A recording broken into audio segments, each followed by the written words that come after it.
ମନ୍ତ୍ରୀ ଓ ପଦାଧିକାରୀ।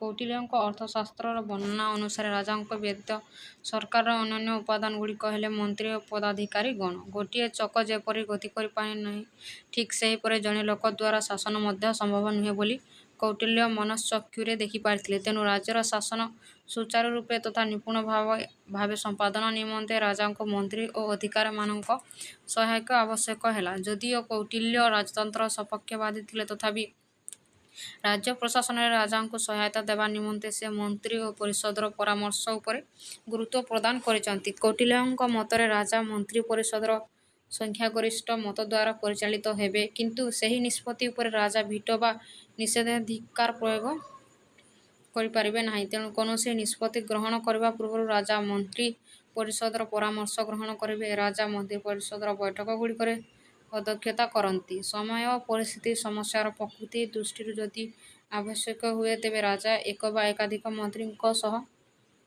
ପରାମର୍ଶ କରିପାରନ୍ତି। ମନ୍ତ୍ରୀ ପରିଷଦର ନିଷ୍ପତ୍ତିଗୁଡ଼ିକ ଗୁପ୍ତ ରଖାଯିବ। ପରିସ୍ଥିତି ଓ ଆବଶ୍ୟକତା ଅନୁସାରେ ରାଜା ମନ୍ତ୍ରୀ ପରିଷଦର ଆକାର ନିର୍ଦ୍ଧାରଣ କରିବେ। ସାଧାରଣତଃ ବୟୋଜ୍ୟେଷ୍ଠ ମନ୍ତ୍ରୀ, ଯିଏ ଅନ୍ୟ ମନ୍ତ୍ରୀମାନଙ୍କ ଗୁଣ ଓ କାର୍ଯ୍ୟରେ ଅତିକ୍ରମ କରନ୍ତି, ସେ ରାଜାଙ୍କ ଦ୍ୱାରା ପ୍ରଧାନମନ୍ତ୍ରୀ ନିଯୁକ୍ତ ହୁଅନ୍ତି। ବୃହତ୍ତର ଅର୍ଥରେ କୌଟିଲ୍ୟ ମନ୍ତ୍ରୀ ପରିଷଦର ଅଧିକାରୀମାନଙ୍କୁ ମଧ୍ୟ ଅନ୍ତର୍ଭୁକ୍ତ କରନ୍ତି। ଯଦିଓ ଜଣେ ମନ୍ତ୍ରୀ ଓ ଜଣେ ଅଧିକାରୀଙ୍କ ମଧ୍ୟରେ ପାର୍ଥକ୍ୟ ରହିଛି, ମନ୍ତ୍ରୀମାନେ ବୃହତ୍ ବିଭାଗମାନଙ୍କ ଦାୟିତ୍ୱରେ ରହନ୍ତି ଓ ରାଜାଙ୍କୁ ପରାମର୍ଶ ପ୍ରଦାନ କରନ୍ତି। ଅନ୍ୟ ପକ୍ଷରେ ଅଧିକାରୀ ବା କର୍ମଚାରୀମାନେ ଆଇନ ଓ ସରକାରୀ ଆଦେଶକୁ କାର୍ଯ୍ୟକାରୀ କରନ୍ତି। ସେମାନେ ମନ୍ତ୍ରୀମାନଙ୍କ ଅଧୀନରେ ରହି କ୍ଷେତ୍ରାଞ୍ଚଳରେ କାର୍ଯ୍ୟ କରନ୍ତି। ମନ୍ତ୍ରୀ ଓ ଅଧିକାରୀମାନଙ୍କ ନିଯୁକ୍ତି ନିମନ୍ତେ କୌଟିଲ୍ୟ କଠୋର ଯୋଗ୍ୟତା ଓ ପରୀକ୍ଷା ନିର୍ଦ୍ଧାରିତ କରିଛନ୍ତି। ସେମାନେ ସ୍ୱଦେଶୀ, ଉଚ୍ଚବଂଶଜ, ପ୍ରଭାବଶାଳୀ, କୁଶଳୀ, କଳାନିପୁଣ ହୋଇଥିବେ। ସେମାନେ ମଧ୍ୟ ବୁଦ୍ଧିମାନ, ବଳବାନ, ଦୃଢ଼, ବାକ୍ପଟୁ, ଚତୁର, ଦୂରଦୃଷ୍ଟି ସମ୍ପନ୍ନ, ଉତ୍ସାହୀ, ସ୍ୱାଭିମାନୀ, ସହନଶୀଳ, ଚରିତ୍ରବାନ, ସୁଶୀଳ, ଦୃଢ଼, ରାଜଭକ୍ତି ସମ୍ପନ୍ନ, ଉତ୍ତମ ଆଚରଣଯୁକ୍ତ ହୋଇଥିବେ। ପୁନଶ୍ଚ ସେମାନଙ୍କର ଉତ୍ତମ ସ୍ୱାସ୍ଥ୍ୟ, ଶକ୍ତି, ସାହସ ଥିବା ସହିତ ସେମାନେ ସ୍ନେହୀ ହୋଇଥିବେ, ମାତ୍ର ବିଳମ୍ବକାରୀ, ଅସ୍ଥିର ଚିତ୍ତ ହୋଇନଥିବେ ଅଥବା ଘୃଣା ଓ ଶତ୍ରୁତାକୁ ପ୍ରୋତ୍ସାହିତ କରୁନଥିବେ। ମନ୍ତ୍ରୀ ଓ ଅଧିକାରୀମାନଙ୍କ ଚରିତ୍ର ଓ ଦକ୍ଷତା ଆକଳନ କରିବା ନିମନ୍ତେ କୌଟିଲ୍ୟ 4 ସ୍ତରୀୟ ପରୀକ୍ଷା ବ୍ୟବସ୍ଥା କରିଛନ୍ତି। ସେଗୁଡ଼ିକ ହେଲା ସଦ୍‌ଗୁଣ, ସମ୍ପତ୍ତି, ଅଭିଳାଷ ଓ ଭୟଜନିତ। ଗୁପ୍ତଚରମାନଙ୍କ ଦ୍ୱାରା ବା ଅନ୍ୟାନ୍ୟ ଉପାୟରେ ଏସବୁର ପରୀକ୍ଷା କରି ସେ ସଫଳ ପ୍ରାର୍ଥୀମାନଙ୍କୁ ନିଯୁକ୍ତି ଦେବେ। ତେବେ ଏହି ପ୍ରକ୍ରିୟାରେ ସେ ସିଧାସଳଖ ଜଡ଼ିତ ନ ହୋଇ ଅନ୍ୟମାନଙ୍କ ମାଧ୍ୟମରେ ତାହା କରାଇବେ। ମନ୍ତ୍ରୀ ଓ ଅଧିକାରୀମାନଙ୍କ ମଧ୍ୟରେ କର୍ମ ପ୍ରେରଣା, ଉତ୍ସାହ ସୃଷ୍ଟି କରିବା ପାଇଁ ସେମାନଙ୍କୁ ଉତ୍ତମ ପ୍ରାପ୍ୟ ପ୍ରଦାନ କରାଯିବା ସପକ୍ଷରେ କୌଟିଲ୍ୟ ଯୁକ୍ତି କରିଛନ୍ତି। ତାଙ୍କ ମତରେ ରାଜ୍ୟ ରାଜସ୍ୱର 1/4 ଦରମା ବାବଦରେ ଖର୍ଚ୍ଚ ହେବା ଉଚିତ। କୌଟିଲ୍ୟଙ୍କ ମତରେ ମନ୍ତ୍ରୀ ଓ କର୍ମଚାରୀଗଣ ରାଷ୍ଟ୍ର ଶାସନରେ ବହୁ କାର୍ଯ୍ୟ ସମ୍ପାଦନ କରନ୍ତି। ବାସ୍ତବରେ ରାଜା ସେମାନଙ୍କ ଦ୍ୱାରା ହିଁ ଶାସନ କରନ୍ତି। ମନ୍ତ୍ରୀମାନେ ରାଜାଙ୍କୁ ପରାମର୍ଶ ଦେବେ, ବିଭିନ୍ନ ପ୍ରସଙ୍ଗ ସମସ୍ୟାର ତାଙ୍କୁ ସହାୟତା କରିବେ, ବିଭିନ୍ନ ବିଭାଗ ଦାୟିତ୍ୱରେ ରହିବେ ଏବଂ ବିଭିନ୍ନ ବର୍ଗର କର୍ମଚାରୀଙ୍କ କର୍ତ୍ତବ୍ୟ ଓ କାର୍ଯ୍ୟକଳାପ ତଦାରଖ କରିବେ। ରାଷ୍ଟ୍ରର ପ୍ରତିରକ୍ଷା ବିକାଶ ନିମନ୍ତେ ମନ୍ତ୍ରୀମାନେ ରାଜାଙ୍କ ନିକଟରେ ବିଭିନ୍ନ ଯୋଜନା ଉପସ୍ଥାପନ କରନ୍ତି। କର୍ମଚାରୀଗଣ ରାଜ୍ୟର ବିଭିନ୍ନ ଅଞ୍ଚଳରେ ଶାସନ କାର୍ଯ୍ୟକାରୀ କରାନ୍ତି ଓ ସେମାନଙ୍କ ସହାୟତାରେ ଜନସାଧାରଣ ଶାସନର ସୁଫଳ ଲାଭ କରନ୍ତି। କର୍ମଚାରୀଗଣ ଏକ ଯୋଜନାବଦ୍ଧ ତଥା ପଦାକ୍ରମିକ ଅମଲାତାନ୍ତ୍ରିକ ସଂଗଠନ ଅଧୀନରେ କାର୍ଯ୍ୟ କରନ୍ତି। ସହରୀ ଯୋଜନା, ଦୁର୍ଗ ନିର୍ମାଣ, ଆର୍ଥିକ ପ୍ରଶାସନ, ରାଷ୍ଟ୍ରର ଅନ୍ୟାନ୍ୟ କାର୍ଯ୍ୟ ନିମନ୍ତେ 30ଟି ବିଭାଗ ସୃଷ୍ଟି ହୋଇଥିଲା। ପ୍ରତ୍ୟେକ ବିଭାଗ ଜଣେ ଅଧ୍ୟକ୍ଷ ବା ତତ୍ତ୍ୱାବଧାରକ ଅଧୀନରେ କାର୍ଯ୍ୟ କରୁଥିଲେ। ଏତଦ୍ ଭିନ୍ନ ମହାରାଜସ୍ୱ ସଂଗ୍ରାହକ, ଆୟୁକ୍ତ ତଥା ବାଣିଜ୍ୟ, ଜଙ୍ଗଲ, ଅସ୍ତ୍ରାଗାର, ସ୍ଥାନ ଓ କାଳ, ଓଜନ ଓ ମାପ, ଶୁଳ୍କ, କୃଷି, କଷେଇଖାନା, ଜାହାଜ, ଗାଈ, ଘୋଡ଼ା, ରଥ ଆଦି ନିମନ୍ତେ ସ୍ୱତନ୍ତ୍ର ଅଧୀକ୍ଷକମାନେ ନିଯୁକ୍ତ ହୋଇଥିଲେ। ନ୍ୟାୟ ପ୍ରଶାସନ। କୌଟିଲ୍ୟ ନ୍ୟାୟ ପ୍ରଶାସନ ଉପରେ ସ୍ୱତନ୍ତ୍ର ଧ୍ୟାନ ଦେଇଛନ୍ତି। ରାଜା ଓ ରାଜ୍ୟର କର୍ତ୍ତବ୍ୟ ହେଉଛି ଲୋକଙ୍କୁ ସୁରକ୍ଷା ଦେବା, ସେମାନଙ୍କୁ ନ୍ୟାୟ ପ୍ରଦାନ କରିବା। ନ୍ୟାୟ ଦାନ ହେଉଛି ରାଷ୍ଟ୍ରର ଲକ୍ଷ୍ୟ। କୌଟିଲ୍ୟ ସରଳ ଓ ତୁରନ୍ତ ନ୍ୟାୟ ଉପରେ ଗୁରୁତ୍ୱ ଦେଇଥିଲେ, କାରଣ ବିଳମ୍ବିତ ନ୍ୟାୟ ହେଉଛି ନ୍ୟାୟ ନ ଦେବା ସହ ସମାନ।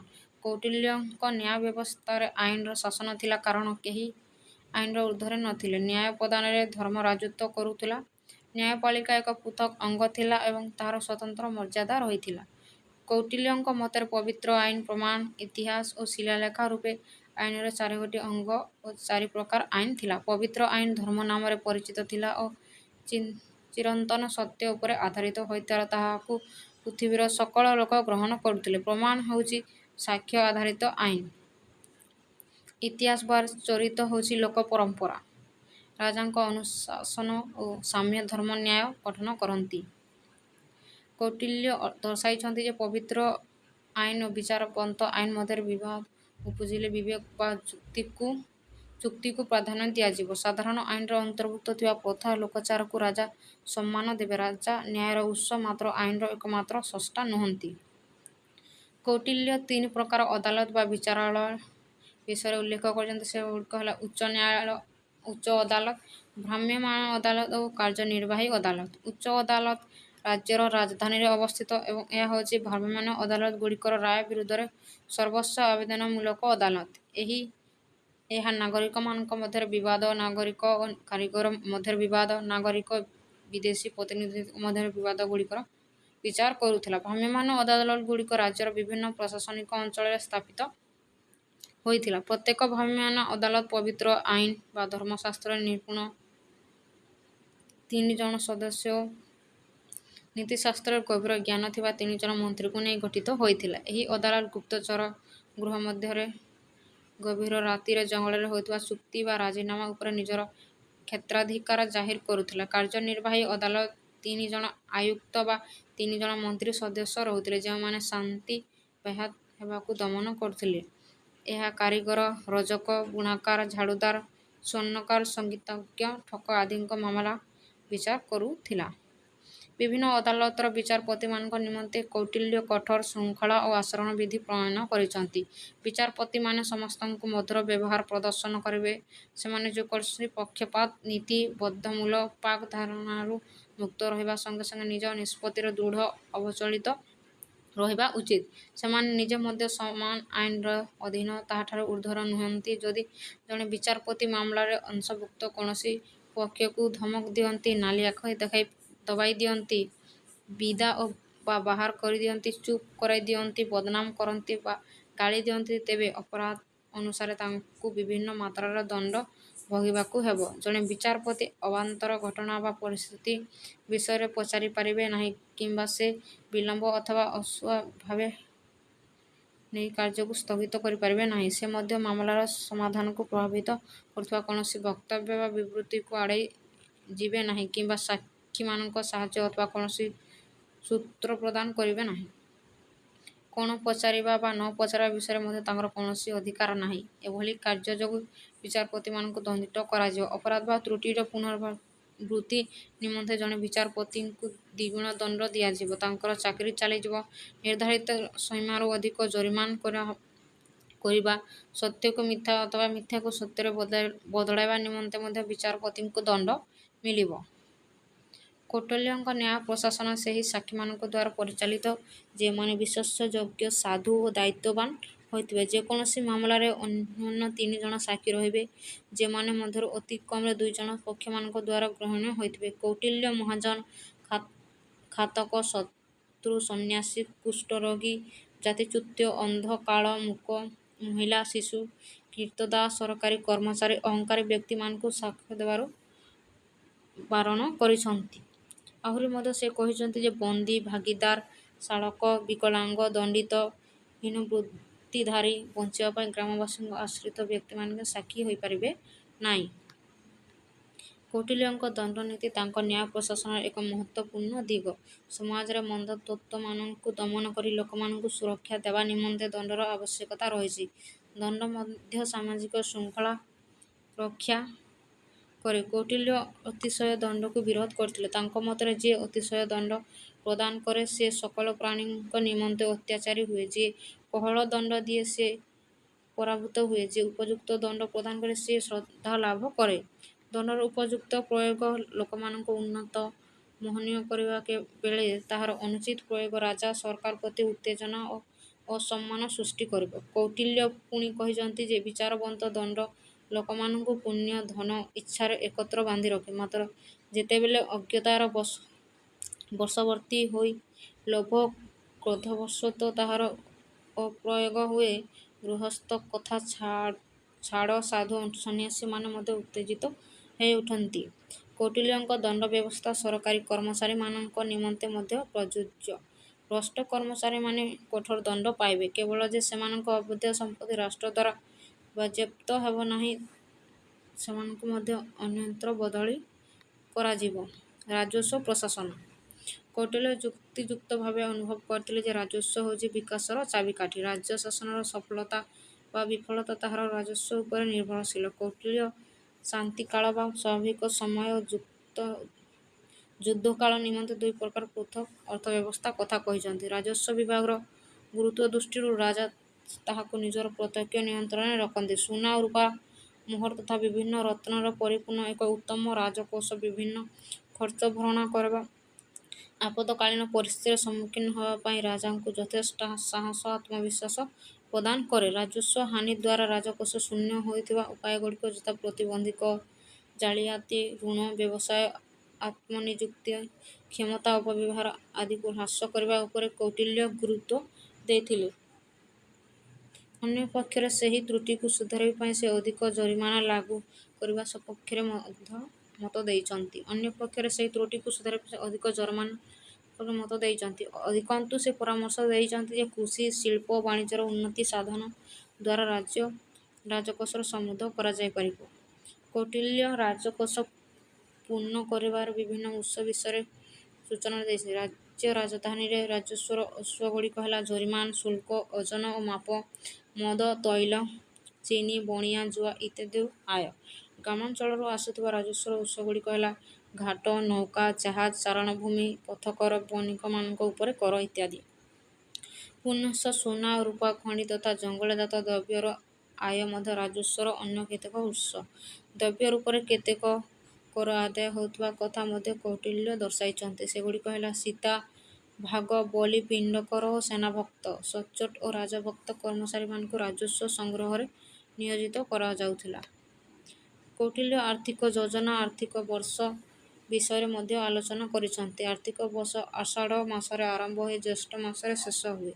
ପ୍ରତ୍ୟେକ ଆର୍ଥିକ ବର୍ଷର ଆରମ୍ଭରେ ରାଜସ୍ୱ ମନ୍ତ୍ରୀ ବଜେଟ୍ ବା ଆୟବ୍ୟୟର ଅଟକଳ ପ୍ରସ୍ତୁତ କରନ୍ତି। ହିସାବ ଅଧୀକ୍ଷକ ଆୟବ୍ୟୟର ହିସାବ ରଖନ୍ତି। ଯୁଦ୍ଧଜନିତ ଏବଂ ବନ୍ୟା, ବାତ୍ୟା, ଦୁର୍ଭିକ୍ଷ, ମହାମାରୀ, ସଡ଼କ, ଭୂମିକମ୍ପ ଭଳି ପ୍ରାକୃତିକ ବିପର୍ଯ୍ୟୟ ସମୟରେ ଆର୍ଥିକ ସଙ୍କଟ ଦୂର କରିବା ଉପାୟମାନଙ୍କ ଉପରେ ମଧ୍ୟ କୌଟିଲ୍ୟ ଆଲୋଚନା କରିଛନ୍ତି। ସେଥିମଧ୍ୟରୁ କେତେକ ଉପାୟ ହେଲା ଫସଲ ଉପରେ କର ଲାଗୁ, ସମ୍ଭ୍ରାନ୍ତମାନଙ୍କଠାରୁ ଦାନ ଗ୍ରହଣ, ବଣିକମାନଙ୍କଠାରୁ ତଥା ସମୃଦ୍ଧ ଗ୍ରାମାଞ୍ଚଳରୁ ଅର୍ଥ ଆଦାୟ। ଗୁପ୍ତଚର ବ୍ୟବସ୍ଥା। ରାଷ୍ଟ୍ରର ସଂରକ୍ଷଣ ବା ସୁରକ୍ଷା ସହ ଶାସନକୁ ସୁଦୃଢ଼ ଓ ଦକ୍ଷ କରିବା ଲକ୍ଷ୍ୟରେ କୌଟିଲ୍ୟ ଗୁପ୍ତଚର ବ୍ୟବସ୍ଥା ସୂତ୍ରପାତ କରିଥିଲେ ଓ ମନୁ ଏ ବିଷୟରେ ସାମାନ୍ୟ ସୂଚନା ଦେଇଥିଲେ। କୌଟିଲ୍ୟ ଏହାକୁ ଅଧିକ ସ୍ପଷ୍ଟ ବିଜ୍ଞାନସମ୍ମତ ବାସ୍ତବବାଦୀ ଦୃଷ୍ଟିଭଙ୍ଗୀ ନେଇ ଆଲୋଚନା କରିଛନ୍ତି। ବିଦେଶୀ ରାଷ୍ଟ୍ର, ଶତ୍ରୁ, ଅପରାଧ, ଲୋକମାନଙ୍କ ଆଚରଣ, କାର୍ଯ୍ୟକଳାପ, ଗୁପ୍ତ ଯୋଜନା, ଷଡ଼ଯନ୍ତ୍ର, ନ୍ୟସ୍ତସ୍ୱାର୍ଥ ଗୋଷ୍ଠୀ, ଦୁର୍ନୀତିଗ୍ରସ୍ତ ତଥା ରାଜଦ୍ରୋହୀ ମନ୍ତ୍ରୀ ଓ କର୍ମଚାରୀଙ୍କ ବିଷୟରେ ଗୁପ୍ତ ସୂଚନା ସଂଗ୍ରହ ନିମନ୍ତେ ଗୁପ୍ତଚରମାନଙ୍କୁ ନିଯୁକ୍ତି ଦିଆଯାଏ। ସେମାନେ ମଧ୍ୟ ପଡ଼ୋଶୀ ରାଷ୍ଟ୍ର, ଶତ୍ରୁ ସେନାର ଯୁଦ୍ଧ ଯୋଜନା ବିଷୟରେ ସୂଚନା ସଂଗ୍ରହ କରନ୍ତି। ଗୁପ୍ତଚରମାନଙ୍କୁ ଯାଞ୍ଚ କରିବା, ସେମାନଙ୍କୁ କାର୍ଯ୍ୟ ତଦାରଖ କରିବା ନିମନ୍ତେ ସେମାନଙ୍କ ଅଗୋଚରରେ ସ୍ୱତନ୍ତ୍ର ଗୁପ୍ତଚରମାନଙ୍କୁ ନିଯୁକ୍ତି କରାଯାଉଥିଲା। ଗୁପ୍ତଚରମାନେ ସମାଜର ସବୁ ସ୍ତରର ବିପଦର ସମ୍ଭାବନା ମଧ୍ୟରେ କାର୍ଯ୍ୟ କରନ୍ତି। ମହିଳାମାନେ ମଧ୍ୟ ଗୁପ୍ତଚର ବୃତ୍ତିରେ କାର୍ଯ୍ୟ କରନ୍ତି। କୌଟିଲ୍ୟ 9 ପ୍ରକାରର ଗୁପ୍ତଚର ବିଷୟରେ ସୂଚନା ଦେଇଛନ୍ତି। ସେଗୁଡ଼ିକ ହେଲା କପଟିକ, ଛାତ୍ର ଉପସ୍ଥିତ, ଗୃହପଟିକ, ବୈଦେହକ, ତାପସ, ସଟ୍ରିନ୍, ଟିକ୍ସ୍ନା, ରସଦା, ଭିକ୍ଷୁକୀ ବା ପରିବ୍ରାଜକ। କପଟିକ ଛାତ୍ର ଜଣେ ଛଦ୍ମବେଶୀ ଛାତ୍ର ବା ଠକ ଶିଷ୍ୟ ରୂପେ ଅନ୍ୟର ମନ ଜାଣିପାରୁଥିବା ଛଳନା କରେ। ଉପସ୍ଥିତମାନେ ସାଧୁ ସନ୍ନ୍ୟାସୀ ରୂପେ ଦୃଶ୍ୟମାନ ହୁଅନ୍ତି। ଗୃହପଟିକ ବାହାରକୁ ନ ଯାଇ ଘର ଭିତରେ ଗୁପ୍ତ ସୂଚନା ସଂଗ୍ରହ କରେ। ବୈଦେହକ ଜଣେ ବୁଦ୍ଧିମାନ ଓ ସଚ୍ଚରିତ୍ର ବ୍ୟବସାୟୀ ବା ବଣିକ ରୂପେ ଆବିର୍ଭାବ ହୋଇଥାଏ। ତାପସ ହେଉଛି ଜଣେ ଅସଫଳ ସନ୍ନ୍ୟାସୀ। ସଟ୍ରିନ୍ ହେଉଛି ରାଜାଙ୍କର ଜଣେ ସହପାଠୀ ଯିଏ ଯାଦୁବିଦ୍ୟା ଜାଣେ। ଟିକ୍ସ୍ନା ନିଜ ଶରୀର ଓ ଜୀବନ ପ୍ରତି ଖାତିର ନକରି ହିଂସ୍ର ଜନ୍ତୁଙ୍କ ସହ ଲଢ଼ାଇ କରେ। ରସୋଦା ନିଜର ବନ୍ଧୁ ଓ ସମ୍ପର୍କୀୟମାନଙ୍କ ପ୍ରତି ସ୍ନେହହୀନ ଓ ନିଷ୍ଠୁର ହୋଇଥାଏ ତଥା ବିଷ ପିଆଇ କିମ୍ବା ଅନ୍ୟ ଉପାୟରେ ସେମାନଙ୍କୁ ମାରିଦେବାର ଦକ୍ଷତା ରଖିଥାଏ। ଭିକ୍ଷୁକ ବା ପରିବ୍ରାଜକ ହେଉଛି ଭିକ୍ଷାବୃତ୍ତି କରୁଥିବା ଜଣେ ଦରିଦ୍ର ବୃଦ୍ଧା ଯାହା ପରିବାରର ମଧ୍ୟକୁ ବାରମ୍ବାର ପ୍ରବେଶ ଅଧିକାର ପାଏ। କପଟିକ ଛାତ୍ରମାନେ କୌଣସି ମାମଲା ବା ଅଭିଯୋଗରୁ ସମ୍ପୃକ୍ତ ବ୍ୟକ୍ତିମାନଙ୍କ ବିଷୟରେ ଖବର ସଂଗ୍ରହ କରୁଥିବା ବେଳେ ଉଦସ୍ଥିତ ଗୃହପଟିକ ବୈଦେହିକମାନେ ରାଜସମ୍ପତ୍ତି ସମ୍ପର୍କୀୟ ଅପରାଧର ଅନୁସନ୍ଧାନ କରନ୍ତି। ତାପସମାନେ ରାଜ୍ୟର ରାଜଧାନୀରେ କାର୍ଯ୍ୟ କରନ୍ତି। ହସ୍ତରେଖା ଗଣନାବିଦ୍ୟା ବିଜ୍ଞାନ ଯାଦୁ ଜାଣିଥିବା ସନ୍ଟରିନ୍‌ମାନେ ଦୂରରୁ ମନ୍ତ୍ରୀ ଓ କର୍ମଚାରୀଙ୍କ କାର୍ଯ୍ୟକଳାପ ନିରୀକ୍ଷଣ କରନ୍ତି। ରସୋଦା ଭିକ୍ଷୁକ ଉଚ୍ଚ ଅଧିକାରୀମାନଙ୍କ ବ୍ୟକ୍ତିଗତ ଜୀବନ ବିଷୟରେ ସୂଚନା ସଂଗ୍ରହ କରନ୍ତି। ପରସ୍ପର ଅଜଣା ଥିବା ଗୁପ୍ତଚରମାନଙ୍କ ବିବରଣ ସଂଗ୍ରହ ହେବା ପରେ ଯାଞ୍ଚ କରାଯାଏ ଏବଂ ସତ୍ୟତା ପରୀକ୍ଷା ପରେ ଉପଯୁକ୍ତ କାର୍ଯ୍ୟାନୁଷ୍ଠାନ ହୁଏ। ଭୁଲ ତଥ୍ୟ ବା ସୂଚନା ପ୍ରଦାନ କରୁଥିବା ଗୁପ୍ତଚରମାନଙ୍କୁ ଦଣ୍ଡିତ କରାଯାଏ। ବାସ୍ତବରେ କୌଟିଲ୍ୟଙ୍କ ଗୁପ୍ତଚର ବ୍ୟବସ୍ଥା ମନ୍ତ୍ରୀ ଓ କର୍ମଚାରୀମାନଙ୍କୁ ରାଷ୍ଟ୍ର ଶାସନ ସମ୍ପର୍କରେ ସନ୍ଦିହାନ କରାଏ। ସେମାନେ ସର୍ବଦା ଏକ ଭୟ ଓ ସୁରକ୍ଷାହୀନ ଜୀବନ ବିତାନ୍ତି। ଏହା ସତ୍ତ୍ୱେ ଗୁପ୍ତଚର ବ୍ୟବସ୍ଥା ଯେ ସମୟର ଏକ ଆବଶ୍ୟକତା ଥିଲା, କାରଣ ଶତ୍ରୁ ବିଶ୍ୱାସଘାତକ, ଠକ ଡକାୟତ, ଭ୍ରଷ୍ଟ ଷଡ଼ଯନ୍ତ୍ରକାରୀ ରାଜକର୍ମଚାରୀ ତଥା ଅନ୍ୟାନ୍ୟ ଅସାମାଜିକ ତତ୍ତ୍ୱମାନଙ୍କ କବଳରୁ ରାଜ୍ୟ ଓ ତାହାର ପ୍ରଜାଙ୍କୁ ସୁରକ୍ଷା ଦେବା ନିମନ୍ତେ ଏହା ଜରୁରୀ ଥିଲା। ଆଧୁନିକ ବିଶ୍ୱର ପ୍ରତ୍ୟେକ ରାଷ୍ଟ୍ରରେ ଏହି ବ୍ୟବସ୍ଥା ଆଜି ବି ଆଦୃତ ହୋଇପାରେ ଅଧିକ ସୂକ୍ଷ୍ମ ଓ ସଂକୀର୍ଣ୍ଣ ରୂପରେ ତଥା ବିଜ୍ଞାନ ଓ ପ୍ରଯୁକ୍ତିବିଦ୍ୟାର ଆଶୀର୍ବାଦରେ।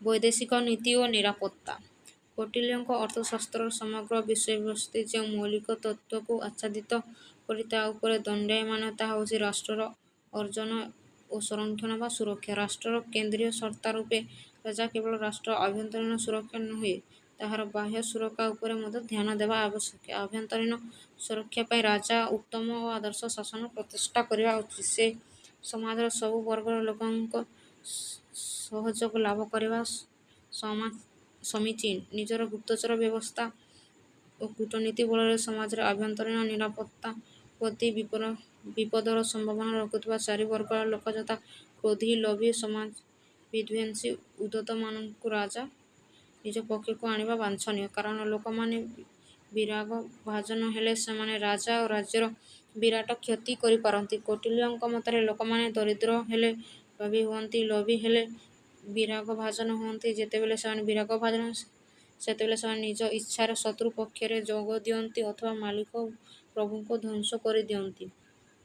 କୌଟିଲ୍ୟ ତିନି ପ୍ରକାର ଭେଦ୍ୟ ରାଜାଙ୍କ ବିଷୟରେ ଆଲୋଚନା କରିଛନ୍ତି। ସେମାନେ ହେଲା ଜଣେ ନ୍ୟାୟବନ୍ତ ରାଜା ଯିଏ ଏକ ବଡ଼ ସଙ୍କଟ ମଧ୍ୟରେ ଅଛନ୍ତି, ଜଣେ ଅନ୍ୟାୟୀ ରାଜା ଯିଏ ଏକ କ୍ଷୁଦ୍ର ସଙ୍କଟ ମଧ୍ୟରେ ଅଛନ୍ତି, ପ୍ରଜାଙ୍କ ବିରାଗର ଶିକାର ହୋଇଥିବା ଜଣେ ରାଜା। ଏହି ତିନି ରାଜାଙ୍କୁ ଆକ୍ରମଣ କରାଯାଇ ପରାସ୍ତ କରିହେବ, କିନ୍ତୁ କୌଟିଲ୍ୟଙ୍କ ମତରେ ସଶକ୍ତ ଅର୍ଥାତ୍ ପ୍ରଜାଙ୍କ ବିରାଗର ସୌରଭ୍ୟ ରାଜା ହିଁ ସର୍ବପ୍ରଥମେ ଆକ୍ରମଣର ଶିକାର ହେବେ। କାରଣ ବହିର୍ ଆକ୍ରମଣ ବେଳେ ପ୍ରଜାମାନେ ପ୍ରଥମ ପ୍ରକାର ରାଜାଙ୍କୁ ସହାୟତା କରନ୍ତି, ଦ୍ୱିତୀୟ ପ୍ରକାର ରାଜାଙ୍କ ପ୍ରତି ଉଦାସୀନ ରୁହନ୍ତି, ତୃତୀୟ ପ୍ରକାର ରାଜାଙ୍କୁ ଧ୍ୱଂସ କରିଦିଅନ୍ତି। ରାଜା ମଧ୍ୟ ନିଜର ନିରାପତ୍ତା ସୁନିଶ୍ଚିତ କରିବା ଉଚିତ। ସେଥିପାଇଁ ସେ ବିଶ୍ୱସ୍ତ, ସଚ୍ଚୋଟ, ଚତୁର ଓ ସାହସୀ ଲୋକମାନଙ୍କୁ ନିଜର ଅଙ୍ଗରକ୍ଷୀ ରୂପେ ତଥା ନିଜର ବାସଭବନ ଅନ୍ୟାନ୍ୟ ବ୍ୟକ୍ତିଗତ ସେବାରେ ନିୟୋଜିତ କରିବା ଆବଶ୍ୟକ। ଯଦି ରାଜକୁମାର ରାଜାଙ୍କ ପ୍ରତି ସ୍ନେହ ଶ୍ରଦ୍ଧା ପ୍ରଦର୍ଶନ କରନ୍ତି ନାହିଁ ଅଥବା ତାଙ୍କ ପ୍ରତି ବିଦ୍ରୋହୀ ହେବାର ସମ୍ଭାବନା ରହିଛି, ତେବେ ରାଜା ତାଙ୍କୁ ନିର୍ବାସିତ କରିବେ ଅଥବା କାରାଗାର ମଧ୍ୟରେ ନିକ୍ଷେପ କରିବେ। ରାଜା ନିଜ କର୍ମଚାରୀମାନଙ୍କ ସରକାରୀ କାର୍ଯ୍ୟକଳାପ ଓ ବ୍ୟକ୍ତିଗତ ଜୀବନ ଉପରେ ତୀକ୍ଷ୍ଣ ନଜର ରଖିବା ଉଚିତ, କାରଣ ରାଜାଙ୍କ ଗାଦିଚ୍ୟୁତ କରିବା ନିମନ୍ତେ ଭ୍ରଷ୍ଟ, ରାଜଦ୍ରୋହୀ, କ୍ଷମତାଲୋଭୀ କର୍ମଚାରୀମାନେ ରାଜାଙ୍କ ବିରୁଦ୍ଧରେ ଚକ୍ରାନ୍ତ କରିବାର ସମ୍ଭାବନା ରହିଛି। ତେଣୁ ରାଜା ସେନାବାହିନୀ, ଅର୍ଥ ଭଳି ଗୁରୁତ୍ୱପୂର୍ଣ୍ଣ ବିଭାଗଗୁଡ଼ିକ ନିଜର ପ୍ରତ୍ୟକ୍ଷ ନିୟନ୍ତ୍ରଣ ତତ୍ତ୍ୱାବଧାନରେ ରଖିବା ନିମନ୍ତେ କୌଟିଲ୍ୟ ପରାମର୍ଶ ଦେଇଛନ୍ତି। ରାଜା ନିଶ୍ଚିତ ରୂପେ ରାଜ୍ୟର ସୀମାନ୍ତରେ ଦୁର୍ଗମାନ ନିର୍ମାଣ କରିବେ ଏବଂ ସହର ଓ ରାଜଧାନୀ ନିର୍ମାଣ ଯୋଜନାରେ ସାମରିକ ଦୃଷ୍ଟିକୋଣରୁ ସୁରକ୍ଷା ବିଷୟକୁ ସ୍ଥାନ ଦେବେ। ଆର୍ଥିକ ଜରୁରୀ ପରିସ୍ଥିତିର ମୁକାବିଲା ନିମନ୍ତେ ଅଧିକ ରାଜସ୍ୱ ଆଦାୟ ଯୋଜନାରେ ସେ ଦୃଢ଼ ଓ ବ୍ୟାପକ ପଦକ୍ଷେପ ଗ୍ରହଣ କରିବେ। ରାଜ୍ୟର ବାହ୍ୟ ସୁରକ୍ଷା ମୁଖ୍ୟତଃ ରାଜାଙ୍କ ବୈଦେଶିକ ନୀତି ଉପରେ ନିର୍ଭରଶୀଳ। ଆନ୍ତର୍ଜାତୀୟ ସମ୍ପର୍କ କ୍ଷେତ୍ରରେ ପ୍ରତ୍ୟେକ ରାଷ୍ଟ୍ରରେ ଏକ ମଣ୍ଡଳ ବା ରାଷ୍ଟ୍ରଗୋଷ୍ଠୀ ରହିଛି। ଏହି ମଣ୍ଡଳରେ ଜଣେ ରାଜା ଓ ତାଙ୍କ ରାଜ୍ୟ ରାଜାଙ୍କ ବନ୍ଧୁ ଓ ବନ୍ଧୁଙ୍କ ବନ୍ଧୁ ରାଜାମାନେ ରହିଥାନ୍ତେ। ଏହା ଅତ୍ୟନ୍ତ ଗୁରୁତ୍ୱପୂର୍ଣ୍ଣ। ବୈଦେଶିକ ସମ୍ପର୍କ କ୍ଷେତ୍ରରେ ରାଜା ସ୍ଥାନ କାଳ ଅନୁସାରେ 4ଗୋଟି ମୌଳିକ ନୀତି ଅନୁସରଣ କରିବେ। ସେଗୁଡ଼ିକ ହେଲା ସାମ, ଦାନ, ଭେଦ ଓ ଦଣ୍ଡ। କୌଟିଲ୍ୟଙ୍କ ଅର୍ଥଶାସ୍ତ୍ରରେ 6 ପ୍ରକାର ଆନ୍ତର୍ଜାତୀୟ ସମ୍ପର୍କ ବା ବୈଦେଶିକ ନୀତି ବିଷୟରେ ବର୍ଣ୍ଣନା ରହିଛି। ସେଗୁଡ଼ିକ ହେଲା ଶାନ୍ତି, ଯୁଦ୍ଧ, ନିରପେକ୍ଷତା, ଅଭିଯାନ, ସନ୍ଧି, ଦ୍ୱୈତ ନୀତି। କୌଟିଲ୍ୟଙ୍କ ନିଜ ବର୍ଣ୍ଣନା ଅନୁସାରେ ଯିଏ ଅନ୍ୟ ତୁଳନାରେ ଶକ୍ତି ହ୍ରାସ କରୁଛି ସେ ଶାନ୍ତି ପ୍ରତିଷ୍ଠା କରିବ। ଯାହାର ଶକ୍ତି ବୃଦ୍ଧି ହେଉଛି ସେ ଯୁଦ୍ଧ କରିବ। ଯିଏ ଭାବୁଛି ଶତ୍ରୁକୁ ଅଥବା ଶତ୍ରୁ ତାକୁ ଆଘାତ କରିପାରିବ ନାହିଁ ସେ ନିରପେକ୍ଷତା ଅବଲମ୍ବନ କରିବ। ଯାହା ଅଧିକ ସୁବିଧା ରହିଛି ସେ ଅଭିଯାନ କରିବ। ଯିଏ ଶକ୍ତିହୀନ ସେ ଅନ୍ୟର ସୁରକ୍ଷା ଲୋଡ଼ିବ। ଅନ୍ୟର ସହାୟତାରେ ଯିଏ କାର୍ଯ୍ୟଭାର ବହନ କରିବ ସେ ଦୋହରା ନୀତି ଅବଲମ୍ବନ କରିବ। ଯୁଦ୍ଧ ହେଉଛି ରାଜାଙ୍କ ଶେଷ ଅବଲମ୍ବନ। ରାଷ୍ଟ୍ରର ଅର୍ଜନ ଓ ସଂରକ୍ଷଣ ନିମନ୍ତେ ରାଜା ଯେଉଁ ବୈଦେଶିକ ନୀତି ପରିଚାଳନା କରିବେ ସେଥିରେ ସେ ଯେକୌଣସି ଉପାୟ ବା ପନ୍ଥା ଅନୁସରଣ କରିବାକୁ କୌଟିଲ୍ୟ ପରାମର୍ଶ ଦେଇଛନ୍ତି। ସେହି ଉପାୟ ନ୍ୟାଯ୍ୟ ହୋଇ ବା ଅନ୍ୟାଯ୍ୟ, ନୈତିକ ବା ଅନୈତିକ, ମୋହନୀୟ ହେଉ ବା ହୀନ, ଠିକ୍ ହେଉ କି ଭୁଲ ସେଥିରେ କିଛି ଯାଏ ଆସେ ନାହିଁ। ଏ କ୍ଷେତ୍ରରେ କୌଟିଲ୍ୟଙ୍କ ନୈତିକତାବାଦ ସଦାଚାର, ପରିଣାମବାଦୀ ବିଚାର ବା ସମୀଚୀନତା ଦ୍ୱାରା ପ୍ରଭାବିତ। ତେଣୁ ଶତ୍ରୁ ରାଜାଙ୍କୁ ପରାସ୍ତ କରିବା ଏପରିକି ହତ୍ୟା କରିବା ପାଇଁ ରାଜା ଗୁପ୍ତଚର ନିୟୋଜିତ କରିପାରିବେ ଏବଂ ଛଳ କୌଶଳ ତଥା ଗୁପ୍ତ ସହଯୋଗର ସାହାଯ୍ୟ ନେଇପାରିବେ ବୋଲି କୌଟିଲ୍ୟ ସିଦ୍ଧାନ୍ତ ପ୍ରଦାନ କରିଛନ୍ତି। ମାତ୍ର ସେ ସୀମା ବିସ୍ତାରକୁ ସମର୍ଥନ ନାହାନ୍ତି। କୌଟିଲ୍ୟ ରାଜାଙ୍କୁ ପରାମର୍ଶ ଦେଇଛନ୍ତି ଯେ ସେ ନିହିତ ରାଜାଙ୍କ ରାଜ୍ୟ ସମ୍ପତ୍ତି ସ୍ତ୍ରୀ ପୁତ୍ରଙ୍କୁ ଆୟତ୍ତ କରିବାରୁ ଦୂରେଇ ରଖିବେ। ସେସବୁକୁ ସେ ନିହିତ ରାଜାଙ୍କ ସମ୍ପର୍କୀୟମାନଙ୍କୁ ଫେରସ୍ତ ଦେବେ ଓ ତାଙ୍କ ପୁତ୍ରଙ୍କୁ ସେହି ରାଜ୍ୟର ରାଜସିଂହାସନ ପ୍ରଦାନ କରିବେ। ତେଣୁ ପରାଧୀନ ରାଜା କେବଳ ତାଙ୍କୁ ନୁହେଁ ତାଙ୍କ ଉତ୍ତରାଧିକାରୀଙ୍କୁ ମଧ୍ୟ ମାନିବେ। ଅନ୍ୟପକ୍ଷରେ ଯଦି ବିଜୟୀ ରାଜା ପରାଧୀନ ରାଜକୁମାରଙ୍କୁ ହତ୍ୟା କଲେ ଅଥବା ବନ୍ଦୀ କଲେ ଓ ତାଙ୍କର ରାଜ୍ୟ ସମ୍ପତ୍ତି ଇତ୍ୟାଦି ଉପରେ ଲୋଲୁପ ଦୃଷ୍ଟି ପକାଇଲେ ତେବେ ତାଙ୍କ ମଣ୍ଡଳର ରାଜାମାନେ ଉତ୍ତେଜିତ ହୋଇ ତାଙ୍କ ବିରୁଦ୍ଧରେ ଯିବେ। ଏପରିକି ରାଜାଙ୍କ ନିଜ ମନ୍ତ୍ରୀମାନେ ମଣ୍ଡଳର ରାଜ୍ୟମାନଙ୍କର ଆଶ୍ରୟ ନେଇପାରନ୍ତି ଅଥବା ତାଙ୍କର ଜୀବନ ଓ ସିଂହାସନ ପ୍ରତି ବିପଦ ସୃଷ୍ଟି କରିପାରନ୍ତି। ରାଜା ବିଜିତ ରାଜ୍ୟର ପ୍ରଜାମାନଙ୍କ ପ୍ରତି ସଦାଶୀଳ, ବିଚାରବନ୍ତ ହେବେ ଏବଂ ସେମାନଙ୍କର ପ୍ରଥା ଓ ଲୋକାଚାରକୁ ସମ୍ମାନ ଦେବେ ଏବଂ ସେଗୁଡ଼ିକର ବିକାଶ ନିମନ୍ତେ ଉଦ୍ୟମ କରିବେ। ସେ ସେହି ରାଜ୍ୟର ଦୁଃସ୍ଥ ରୁଗ୍ଣ ଲୋକଙ୍କୁ ସୁରକ୍ଷା ଦେବେ ଏବଂ ବିଜ୍ଞ ଲୋକମାନଙ୍କୁ ସମ୍ମାନିତ କରିବେ। କୌଟିଲ୍ୟଙ୍କ ବୈଦେଶିକ ନୀତି ଦୂତମାନଙ୍କ ଦ୍ୱାରା ପରିଚାଳିତ ହୁଏ। ଦୂତ ବା ରାଷ୍ଟ୍ରଦୂତମାନେ ରାଜଭକ୍ତ, କୁଳୀନ, କୁଶଳୀ, ପାକ୍ଷ୍ମୀ, ନିର୍ଭୀକ, ବିଜ୍ଞ, ସଚ୍ଚୋଟ ହୋଇଥିବେ। ସେମାନେ ନିର୍ବାଚନ ନିମନ୍ତେ କଠୋର ପରୀକ୍ଷାର ସାହାଯ୍ୟ ନିଆଯାଏ। ସେମାନେ ଆକର୍ଷଣୀୟ ଦରମା ସହ ମନ୍ତ୍ରୀସ୍ତରୀୟ ମର୍ଯ୍ୟାଦା ପାଆନ୍ତି। ଗିରଫ ଓ ହତ୍ୟାରୁ ସୁରକ୍ଷା ଲାଭ କରନ୍ତି। ସେମାନେ ରାଷ୍ଟ୍ର ରାଷ୍ଟ୍ର ମଧ୍ୟରେ ଯୋଗାଯୋଗ ସମ୍ପର୍କର ସେତୁ ରୂପେ କାର୍ଯ୍ୟ କରନ୍ତି ଏବଂ ଅନ୍ୟ ରାଷ୍ଟ୍ର ତୁଳନାରେ ନିଜ ରାଷ୍ଟ୍ରର ସ୍ୱାର୍ଥ ରକ୍ଷା ଦିଗରେ ଗୁରୁ ଦାୟିତ୍ୱ ତୁଲାଇଥାନ୍ତି। ସେମାନେ ଅନ୍ୟ ରାଷ୍ଟ୍ରମାନଙ୍କ ମଧ୍ୟରେ ବନ୍ଧୁ କିମ୍ବା ଶତ୍ରୁ ସୃଷ୍ଟି କରିପାରନ୍ତି। ମନୁ ଓ କୌଟିଲ୍ୟ। ମନୁ ଓ କୌଟିଲ୍ୟ କେବଳ ଭାରତ ନୁହେଁ ସମଗ୍ର ବିଶ୍ୱର ଦୁଇ ମହାନ ରାଜନୈତିକ ଦାର୍ଶନିକ ଥିଲେ। ସାର୍ବଜନୀନ ଗ୍ରହଣୀୟତା ଲାଭ କରିଥିବା ସେମାନଙ୍କ ରାଜନୈତିକ ଦର୍ଶନ ନିମନ୍ତେ ସେମାନେ ସମଗ୍ର ମାନବ ସଭ୍ୟତାର ସମ୍ପତ୍ତି ବୋଲି ବିବେଚିତ ହୁଅନ୍ତି। ଉଭୟ ରାଜତନ୍ତ୍ରରେ ବିଶ୍ୱାସୀ ଥିଲେ ଏବଂ ରାଜାକୁ କେବଳ ସର୍ବଶକ୍ତିମାନ କରିନଥିଲେ ତାଙ୍କୁ ମଧ୍ୟ ନ୍ୟାୟର ମୁଖ୍ୟ ଉତ୍ସ କହିଥିଲେ। ଉଭୟ ରାଜାଙ୍କୁ ଲୋକମାନଙ୍କ ସେବକ ରୂପେ ଦର୍ଶାଇଛନ୍ତି ଯାହାର ମୌଳିକ ଉଦ୍ଦେଶ୍ୟ ହେଉଛି ଉପଯୋଗିତା। ଉଭୟ ବିଶ୍ୱାସ କରୁଥିଲେ ଯେ ରାଜାଙ୍କ ଶ୍ରେଷ୍ଠ ସଫଳତା ଏବଂ ଗୌରବ ରହିଛି ତାଙ୍କ ପ୍ରଜାଙ୍କ ସୁଖ ଓ କଲ୍ୟାଣରେ। ଉଭୟ ସର୍ବଶକ୍ତିମାନ ରାଜାଙ୍କୁ ଦୈବୀ ଓ ନୈତିକ ସୀମା ଦ୍ୱାରା ଆବଦ୍ଧ କରିଛନ୍ତି। ଉଭୟ ରାଷ୍ଟ୍ରର ପ୍ରାୟତଃ ସମାନ ଉପାଦାନ ବିଷୟରେ ଚୁକ୍ତି କରିଛନ୍ତି। ନ୍ୟାୟ, ପ୍ରଶାସନ, ସାକ୍ଷ୍ୟଦାନ, କୂଟନୀତି କ୍ଷେତ୍ରରେ ଉଭୟଙ୍କର ଚିନ୍ତାଧାରାର ବହୁ ସାମଞ୍ଜସ୍ୟ ରହିଛି। ଉଭୟ ଖ୍ରୀଷ୍ଟାବ୍ଦ ପ୍ରଚଳନ ବହୁ ପୂର୍ବରୁ ଜନ୍ମ ହୋଇଥିଲେ ଯାହାଙ୍କ ଜନ୍ମ ଓ ଜୀବନକାଳ ଏବେ ବି ନିର୍ଦ୍ଧାରିତ ହୋଇପାରିନାହିଁ। ଉଭୟ ମାନବବାଦୀ ଦାର୍ଶନିକ ଥିଲେ। ସେମାନଙ୍କର ବ୍ୟାପକ ତଥା ଗୁଣାତ୍ମକ ଅବଦାନ ନିମନ୍ତେ ଆଜିର ଆଧୁନିକ ସମାଜରେ ବି ଉଭୟ ପ୍ରାସଙ୍ଗିକ ବୋଧ ହୁଅନ୍ତି। ଉଭୟଙ୍କ ମଧ୍ୟରେ ଅନେକ ସାମଞ୍ଜସ୍ୟ ସତ୍ତ୍ୱେ ମନୁ ଓ କୌଟିଲ୍ୟଙ୍କ ଚିନ୍ତାଧାରାରେ ବହୁ ପାର୍ଥକ୍ୟ ଲକ୍ଷ୍ୟ କରାଯାଏ। ତାହା ନିମ୍ନ ସାରଣୀରେ ବୁଝି ହେବ। ମନୁ ଓ କୌଟିଲ୍ୟ। ମନୁଙ୍କ ଶ୍ରେଷ୍ଠ କୃତି ମନୁସ୍ମୃତି ମୁଖ୍ୟତଃ ମାନବ ଆଚରଣ ବିଧି ଉପରେ ଆଲୋଚନା କରେ। କୌଟିଲ୍ୟଙ୍କ ଶ୍ରେଷ୍ଠ କୃତି ଅର୍ଥଶାସ୍ତ୍ର ମୁଖ୍ୟତଃ ରାଷ୍ଟ୍ର ଓ ତାହାର ସଂରକ୍ଷଣ ଉପରେ ଏକ ପୁସ୍ତକ। ମନୁ ରାଜପଦର ଦୈବୀ ସୃଷ୍ଟିର ବିଶ୍ୱାସ କରୁଥିଲେ। କୌଟିଲ୍ୟ ରାଜଧର୍ମ ବା ଦୈବୀ ବିଚାରର ସୃଷ୍ଟି ନ ହୋଇ ନିଜର ଶକ୍ତି ଓ ଦକ୍ଷତା ବଳରେ ସୃଷ୍ଟି ହୋଇଛନ୍ତି। ମନୁଙ୍କ ଆଇନ ପବିତ୍ର ଓ ଧର୍ମ ଆଧାରିତ। କୌଟିଲ୍ୟଙ୍କ ଆଇନ ଧର୍ମ ସମ୍ବନ୍ଧରେ ଚାରିଗୋଟି ସୂତ୍ରରେ ସୃଷ୍ଟି ହୋଇଥିଲା। ମନୁ ଏକକ ଓ ସାର୍ବଜନୀନ ନୈତିକତା ଉପରେ ଗୁରୁତ୍ୱ ପ୍ରଦାନ କରିଥିଲେ। କୌଟିଲ୍ୟ ଦ୍ୱୈତ ନୈତିକତା ଅବତାରଣ କରିଥିଲେ। ମନୁଙ୍କ ଦର୍ଶନ ରୀତିମୂଳକ ଅଟେ। କୌଟିଲ୍ୟଙ୍କ ଦର୍ଶନ ପରିଣାମବାଦୀ ଅଟେ। ମନୁ ଜଣେ ଦାର୍ଶନିକ ତଥା ମୂଲ୍ୟବୋଧର ମାନବ ପ୍ରବର୍ତ୍ତକ ଥିଲେ। କୌଟିଲ୍ୟ ଜଣେ ବାସ୍ତବବାଦୀ ରାଷ୍ଟ୍ରନୀତିଜ୍ଞ ଥିଲେ। ମନୁ ସରଳ ଥିଲେ, କୌଟିଲ୍ୟ କୁଟିଳ ଥିଲେ। ମନୁ ଗୁପ୍ତଚର ବ୍ୟବସ୍ଥା ଉପରେ ଖୁବ୍ କମ୍ ଗୁରୁତ୍ୱ ଦେଇଛନ୍ତି।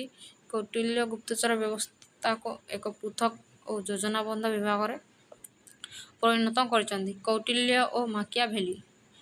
କୌଟିଲ୍ୟ ଖ୍ରୀଷ୍ଟପୂର୍ବ ଚତୁର୍ଥ ଶତାବ୍ଦୀର ଜଣେ ଭାରତୀୟ ଦାର୍ଶନିକ ଥିଲେ। ସେ ଜଣେ ମହାନ୍ ରାଷ୍ଟ୍ରନୀତିଜ୍ଞ, ବାସ୍ତବବାଦୀ ରାଜନୀତିଜ୍ଞ ତଥା ବହୁଳ ପ୍ରସିଦ୍ଧ ଦାର୍ଶନିକ ଥିଲେ। ନିକୋଲୋ ମାକିଆଭେଲି ଷୋଡ଼ଶ ଶତାବ୍ଦୀ ଇଟାଲୀର ଜଣେ ରାଜନୀତିଜ୍ଞ ତଥା ରାଜନୈତିକ ଦାର୍ଶନିକ ଥିଲେ। କୌଟିଲ୍ୟ ଓ ମାକିଆଭେଲିଙ୍କ ଶ୍ରେଷ୍ଠ କୃତି ଥିଲା ଯଥାକ୍ରମେ ଅର୍ଥଶାସ୍ତ୍ର ଓ ପ୍ରିନ୍ସ।